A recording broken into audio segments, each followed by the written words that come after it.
วิวสวยๆท่านผู้ชมวิวสวยๆตาดเลาะผู้ใดเนี่ยเคยมาเที่ยวแถวนี้บรรยากาศเนาะเมืองเรางามแขวงสารวัตรยินดีต้อนรับเข้าสู่แหล่งท่องเที่ยวตาดเลาะแหล่งท่องเที่ยวธรรมชาติน้ำตกตาดเลาะตาดพังคนหาปลาบ่คนหาปลา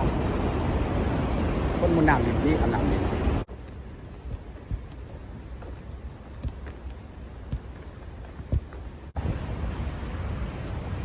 ทักทายสบายดี FC สุขุสุขคนมื้อนี้ก็มาพบพอกับดีเจปอย SPL เส้นเก่าเส้นเคยมื้อนี้ดีเจปอยแซลได้เดินทางมาอยู่ที่ตาดเลาะเมืองเรางามแขวงสารวัตรเนาะตอนนี้ก็มากับ FC FC ชื่อว่าเบาแก้วเนาะเบาแก้วบ้านพะนายสบายดี FC สบายดีหลายๆเนาะมื้อนี้ก็สิพามาเที่ยวเบิ่งน้ำตกตาดเลาะไปเบิ่งกันเลยวิวสวยๆไปพาไปรอทั้งนั้นก่อนบ่โอ้สบายเนาะทักทายสบายดีบรรยากาศสดๆเลยเนาะบรรยากาศครบเลย เอาเนี่ยมึงกองนะ FC สบายดี FC มันก็แล้ว FC บรรยากาศสดๆเลยท่านผู้ชมเป็นอย่างไรมุมมองอาหารมันเนาะอาหารท่านผู้ชมอาหารท่านผู้ชมโอ้สวยงามไปเลยบรรยากาศวิวได้เว้ยวิวได้บรรยากาศสดๆยังถอยหลังอยู่ท่านผู้ชมคนนี้ดิท่านผู้ชมจะเห็นหน้าเปิดหมวกเปิดงัน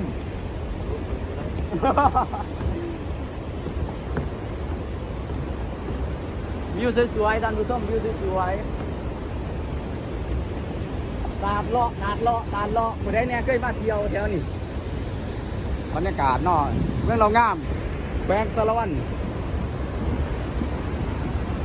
นี่ป้ายยินดีต้อนรับเข้าสู่แหล่งท่องเที่ยวตาดเลาะ FC ควรขนาด FC เบาแก้วเนาะเบาแก้วมาเที่ยวก็เบาแก้ว อยู่เมืองงามแข่งสารวัตรบ้านพะนายเพิ่นว่า เบาแก้วอยู่เมืองเรางามแขวงสารวัตรบ้านพะนาย มากับดีเจป้องมื้อนี้เนาะยินดีมากับอ้ายเพิ่นเนาะFC ฝากกดไลค์กดแชร์ติดตามแน่ FC ทุกคนทั้งหลายที่เข้ามารับชมกดไลค์เพื่อเป็นกำลังใจในการทำคลิป โอ้น้ำต้นตาดนี่แหล่งท่องเที่ยวธรรมชาติน้ำตกตาดเลาะตาดพังสวยงามเนาะวิวได้แล้วก็ยังมีบ่อนเดินที่สวยงาม เด้อเนี่ย สวยงาม เห็นบ่โอ้งามลิ้นนี่จะเบิ่งแม่เดี๋ยวเบิ่ง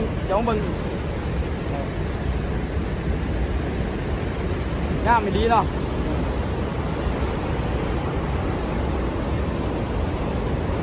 งามไม่ดี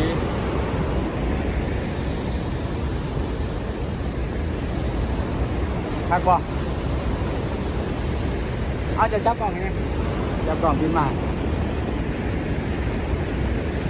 เอา มื้อนี้เฮาก็ได้มาพบพ่อกับดีเจปองเนาะ ไอ้เห็นว่าตัวไหนบ่ยามไปเกินกัน ดีเจปอง เขาไปติดตามทั้งแฟนเพจเลย ทุกคนกดไลค์กดแชร์ฝากติดตาม ทุกคนที่เขามาชมในการดีเจปองทำคลิป เจอหลายสวยงามดีเนาะโอ้สวยงามดี สวยงามเป็นที่ดีแบบน่าสดชื่นการชมทั้งหลายสดชื่น FC ก็ใจดีเลย FC พามาเที่ยวอีก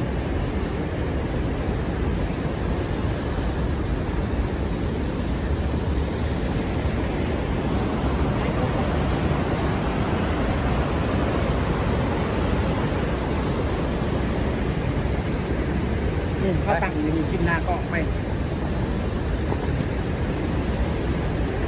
ไปรอเบิ่งเรื่องนั้นกันไหม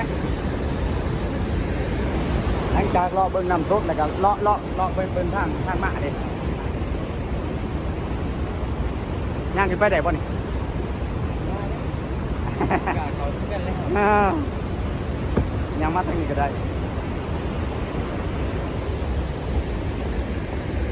อุ๊ยคนหาปลาบ่ คนหาปลา คนมุนน้ำดินี่อันน้ำดิ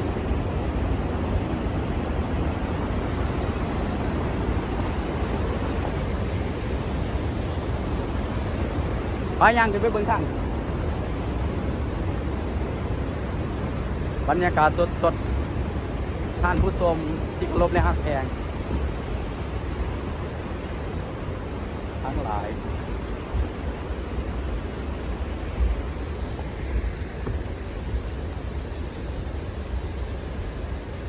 มื้อนี้มาเที่ยวเนาะมื้อนี้เนาะ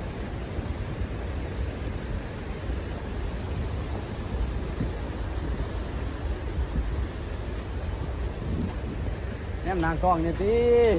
FC อยากเบิ่ง FC ที่ทางนี่สวยบ่ มันมีแรงท่องเที่ยวมีอาหารเราอยู่หม่องนี้เราสบาย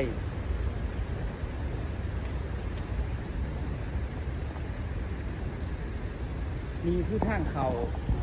ทางเขานั่นนี่เนาะ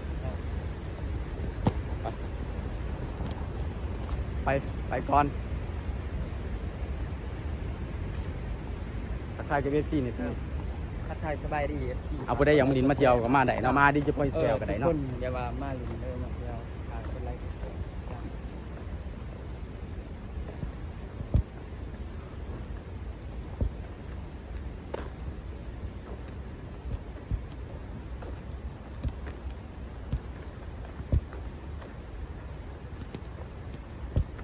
เส้นทางเส้นทางออกไปได้ FC เคยมาบ่ FC ทุกคนมาทุกคนอาจสิหูเนาะแต่ว่าส่วนข่อยเองก็คือแบบว่ามาครั้งแรกเนาะเพิ่นว่า มา เนาะ ครั้งแรก มากับ นี่ก็ ดีเจปองเนาะเพิ่นว่า นี่ก็รู้สึกว่ามาเป็นครั้งที่สองเลยนี่ ครั้งที่หนึ่ง เส้นทางนี่ก็ประมาณว่าจืนเนบนี่ เพิ่นว่าดีเจปองเพิ่นก็คนใจดีเนาะเพิ่นว่าเพิ่นพาน้องไปเที่ยวเนาะเพิ่นว่า มื้อนี้พาไปเที่ยวเลยมื้อนี้ พาไปเที่ยว มื้อนี้พาน้องมาเที่ยวเนาะ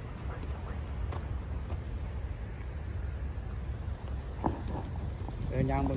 งรอบๆ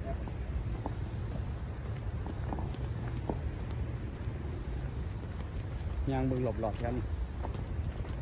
บรรยากาศสดสวยงดงามโอ้เย็นดีเนาะเหมาะสำหรับการผ่อนคลาย หลาย โอ้หนุกสัตว์ปีก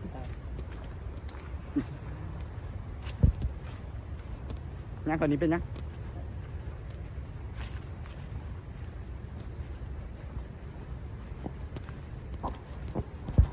บรรยากาศสดๆเลย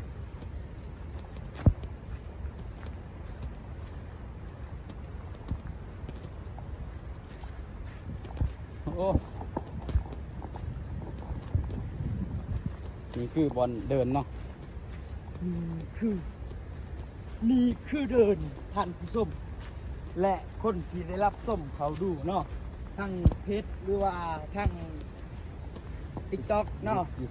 YouTube ฝากกดไลค์กดแชร์หน่อยเด้อ ฝากกดไลค์กดแชร์กดติดตามเนาะเพิ่นว่านี่บอลท่องเที่ยวแบบว่าที่แบบว่า บรรยากาศสดๆ เดินแบบในการที่แบบว่ามวนซื่นเพิ่นว่าเนาะ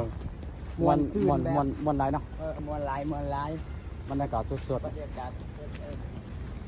อ่ะวันนี้เขายางไปหาบอลรถ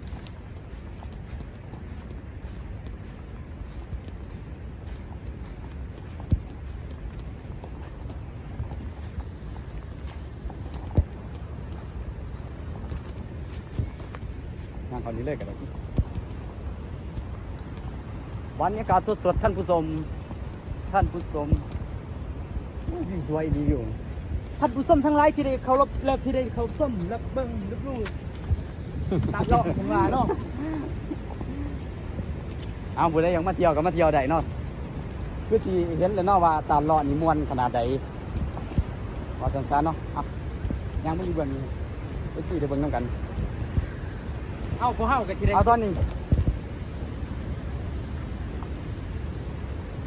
ยังไปเบิ่งตอนนี้เพราะจะได้ขึ้นรถเมื่อไหร่เนาะขึ้นรถเมื่อไปนี่รถของพวกเราเดินทางมาเนาะ รถของเฮาเดินทางมา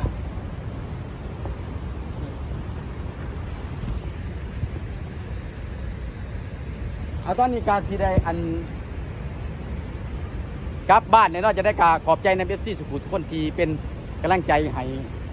ใน กา การ ร ของ ทำ เฮา คลิป เนาะในการทำคลิปอย่าลืมเขาไปติดตามช่อง YouTube ทาง บรรณาส เฟซ ตูดิโอของดิจิบอยสเวลเลยกับทาง TikTok ของดิจิบอย กดไลค์กดแชร์เป็นกำลังใจให้ของ กัน ดี ได้ เจ กะ ปองหรือว่า ก้าว แก้วเนาะ คำว่า เออก ลับบ้านก่อน กลับบ้านก่อน FC บ๊ายบาย